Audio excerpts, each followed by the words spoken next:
Amis cynophiles, bonjour. Voilà, c'est mieux comme ça, sinon vous étiez un petit peu trop proche. Alors, j'ai pas mal de choses à vous expliquer aujourd'hui. Il y a des choses, enfin, j'ai reçu plein de colis là pour le concept China in the Box. Là, donc je vous expliquer le truc vite fait. J'ai une amie donc qui me demandait de lui envoyer des surprises venant de Chine. Et donc je me suis dit, bah voilà, je vais faire ça pour aussi les abonnés. Et donc j'avais proposé 50 bots aux abonnés. Et aux abonnés donc de la chaîne, de la newsletter et tout ça. Et il y a pas mal de gens du coup qui, 50 boîtes en fait elles sont toutes parties. Et pour moi c'est un super boulot parce que je vais aller chercher les colis tous les jours et puis aller acheter les trucs et visiter. Enfin bon, je vais vous raconter l'histoire de chaque objet et tout ça.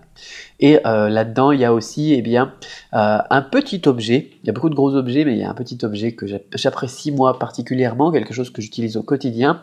C'est un stylo, j'en avais parlé dans l'atelier écriture aussi. Atelier écriture, si ça vous intéresse, eh bien, je vous mettrai le lien en dessous de la vidéo. Et voilà, donc il y a ce fameux stylo que j'adore. Et je vais vous en parler après, je vais vous montrer. En attendant, d'abord, faisons les choses dans l'ordre. Je voulais vous parler aussi aujourd'hui de la discussion en chinois parce que je suis en train de lancer un nouveau concept d'atelier pour booster votre apprentissage de la langue. Et je me rends compte que la discussion en chinois, c'est quelque chose de très difficile, peu importe que ce soit de la discussion orale ou de la discussion à l'écrit ou en chat, ou par exemple sur WeChat ou n'importe quoi. Et la discussion, surtout la première discussion, la première fois où on va aller discuter avec quelqu'un, c'est le plus difficile parce que on est bloqué, on ne sait pas si on a le niveau ou on n'est pas à l'aise, quoi. Et d'ailleurs, j'en parlais hier avec je sais plus qui d'ailleurs, avec un élève, et je lui disais, voilà, un élève qui a un niveau HSK4, mais qui est pas à l'aise pour aller parler, pour aller discuter, pour aller échanger, au final, il a un moins bon niveau qu'un élève qui a un HSK2, et puis qui va pratiquer, qui va de l'avant, quoi, qui va aller parler, qui va aller tout simplement utiliser la langue pour ce qu'elle est, pour l'objectif d'une langue, tout simplement, c'est-à-dire d'aller parler la langue, d'aller pratiquer la langue.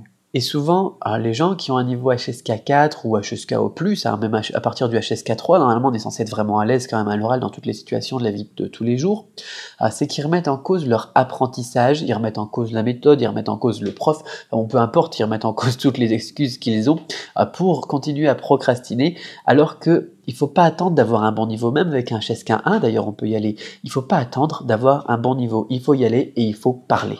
C'est plus facile à dire qu'à faire. Ça me fait penser à Christophe, petite dédicace à Christophe, avec qui on parlait aussi de l'import. Hier, je lui disais, tiens, pour une entreprise, il faut faire ça, pour l'import de gros, il faut faire ci, il faut faire ça. Et il me disait, oui, c'est marrant, c'est facile pour toi de dire ça, mais c'est plus facile à dire qu'à faire. Effectivement, le plus dur dans l'apprentissage d'une langue, le plus dur dans un business, le plus dur dans la vie d'ailleurs, c'est tout simplement de passer à l'action. Et une fois qu'on passe à l'action, une fois qu'on a fait le premier pas, on se rend compte qu'au final, c'était pas si dur. Comme le disait Confucius, un voyage de 1000 lits commence par le premier pas. Alors une fois que j'ai dit ça, généralement les gens me disent oui mais je vais faire des erreurs.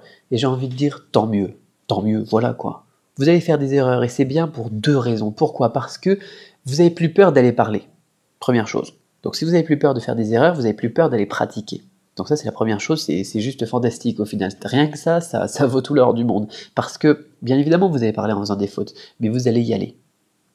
Et ça va vous aider à progresser très vite. Ça va vous aider à progresser pour une deuxième raison aussi, c'est que si vous faites ça bien et que vous pouvez avoir ce que j'appelle le immediate feedback. J'en avais parlé aussi dans l'atelier mémorisation, je crois.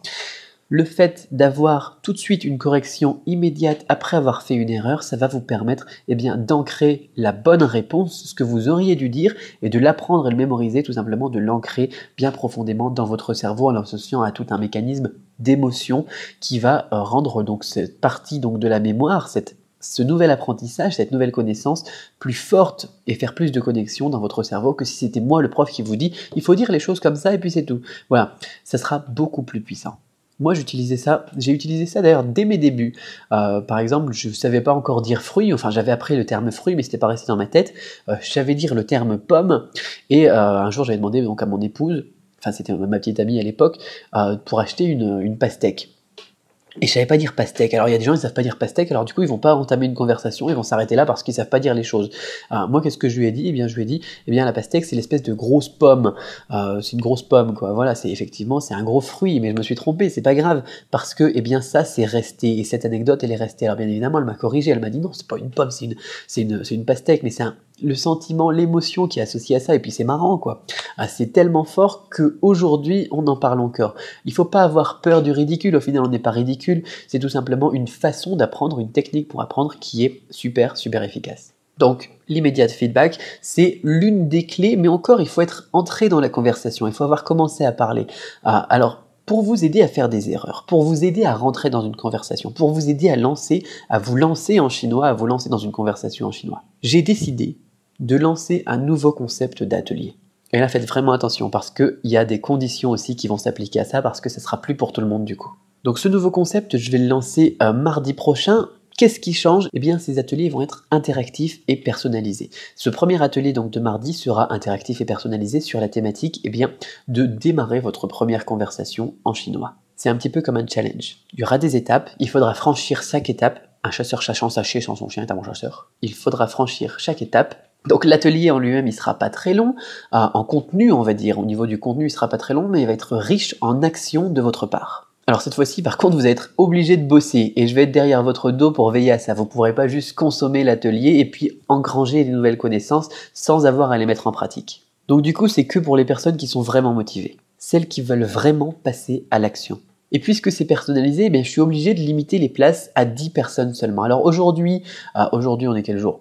Aujourd'hui, on est dimanche 6 décembre, donc aujourd'hui c'est le lancement officieux sur YouTube, sur la newsletter. Je fais toujours ça chaque semaine, à chaque fois qu'il y a un nouvel atelier pour tout simplement laisser les personnes qui sont abonnées, qui sont fans, accéder en premier aux ateliers et généralement avec un meilleur prix aussi. Mais là, du coup, je pense que toutes les places vont partir aujourd'hui. C'est très probable que mardi, lors du lancement officiel de l'atelier, il n'y ait plus de place. Mais tant pis, c'est pas grave si les 10 places partent aujourd'hui. Ce qui m'intéresse, moi, c'est d'être avec les plus motivés, avec les 10 personnes les plus motivées, d'être derrière eux et de les accompagner pour chaque étape de cet atelier. Donc voilà pour la première chose dont je voulais vous parler, pour le concept des nouveaux ateliers. Si vous voulez réserver votre place pour l'atelier en question, vous avez un lien en haut ici à droite. En haut à droite, ça doit être de ce côté-là pour vous. Donc en haut à droite, donc si vous êtes sur YouTube, vous pouvez réserver votre place. Aujourd'hui, vous pouvez regarder s'il reste des places. D'ailleurs, peut-être que c'est fermé tout simplement. Et l'autre inconvénient d'ailleurs, qu'il y a par rapport aux ateliers comme je les faisais avant, on va dire, c'est que vous ne pourrez pas vous dire voilà, je vais attendre que Noël soit passé, je vais attendre dans 3 mois pour prendre l'atelier, quand je serai plus cool, etc. et trouver plein d'excuses pour procrastiner encore. C'est-à-dire que voilà, l'atelier va être dispo pour cette semaine, je vais bosser avec les personnes qui se seront inscrites, et puis pour les autres, ils n'auront tout simplement pas cet atelier, et j'aurai pas de nouvel atelier, je pense, comme ça, avant je sais pas quand. D'ailleurs, j'en ai pas prévu pour l'instant. La semaine prochaine, on fera autre chose. Donc si vous voulez vous lancer, réserver et vous voulez profiter donc de ça, vous pouvez vous inscrire tout de suite avec le lien ici en haut à droite, avec le lien dans la description si vous êtes sur je sais pas quoi, sur Facebook ou n'importe quoi. Voilà, autre chose que je voulais évoquer avec vous, c'est ce fameux stylo. Comment est-ce qu'on peut faire de l'écrit en chinois pour que ça soit joli, pour que ça soit esthétique? On a plusieurs outils, j'en parlais dans l'atelier écriture aussi. Le crayon de bois qui fait un rendu sympa, les feutres comme ça par exemple, avec une pointe légèrement molle qui ressemble un petit peu à un pinceau, ça va faire un rendu plutôt sympa aussi avec des effets. L'avantage des feutres, voilà, c'est que quand on appuie plus, ça va mettre plus d'encre, et quand on appuie moins fort, ça va mettre moins d'encre, et du coup ça nous permet de marquer les mouvements beaucoup plus fortement qu'avec un crayon ou un stylo bic. Le stylo bic c'est le pire de toute façon, et comme en français, si vous voulez écrire avec une belle écriture et faire des beaux effets, on utilise en France un stylo plume. Moi je voulais vous présenter aussi un stylo plume chinois de la marque Hero. Je ne sais pas si vous voyez bien ici, c'est écrit Hero dessus, et avec une plume très typique. Donc c'est une plume, voilà, c'est un stylo plume chinois. Si vous montrez cette vidéo à un étudiant chinois, il va vous dire oui, je connais ça. Tous les étudiants ils utilisent ce genre de stylo plume. Enfin, ils utilisaient. Maintenant, je ne sais pas si c'est encore en pratique. Moi, j'utilise ça depuis 2006, et ça se recharge pas avec des cartouches habituelles. Ça se recharge, avec une cartouche comme ça, qui est donc comprise dans le stylo, qui fait partie du stylo, et on plonge ça, on va dire, dans de l'encre. Regardez, j'en ai ici. Dans de l'encre comme ça c'est de la marque Lobin, de la marque Patron. Là aussi, si vous avez donc des amis chinois, ils vont reconnaître ça. Et vous plongez dedans, vous appuyez, ça fait sortir l'air, vous relâchez, ça aspire l'encre. Et quand on écrit avec ça, ça donne des effets très jolis, comme vous avez pu voir. Eh bien, dans le début de cette vidéo, ça peut changer beaucoup de choses à partir du moment où vous passez sur ce genre de stylo.